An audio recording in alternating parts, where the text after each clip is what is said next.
In this video, we'll discuss the SMS chat widget. This widget will enable agents to communicate with customers using text messaging. So let's take a look at what happens when an inbound text message is received. Similar to a queued call, an inbound text will also get assigned to a queue and alert an available agent. After the agent accepts the chat session, the agent's status will change to busy and indicate which queue is connected.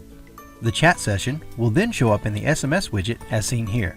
The tab located at the top of the chat window will display the customer's phone number. Just under the number, there are three buttons: Close, Save, and Ban User. The Close button will end the chat and place the agent in wrap-up, while the Save button will end the chat and immediately place the agent back in ready. If the Ban User button is selected, a pop-up will appear asking if you're sure you want to ban this user. If Yes is selected, the number listed will no longer be able to correspond with agents using the text message feature. To the right of the three buttons is the Requeue button and drop-down. This will enable the agent to requeue the contact to a different queue if needed. The agent would simply select a queue from the drop-down, then select Requeue. After the contact is requeued, the agent will no longer be connected to the chat session. Just under the three buttons is the chat window. This will display the conversation between the agent and the customer.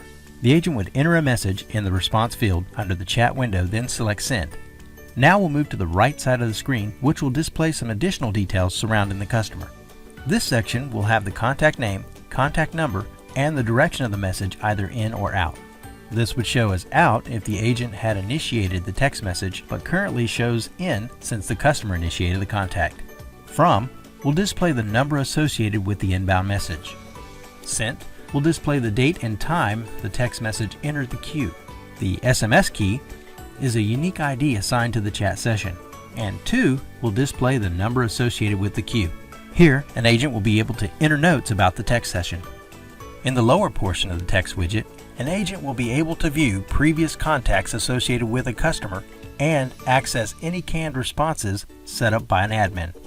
Let's start with the previous contact section.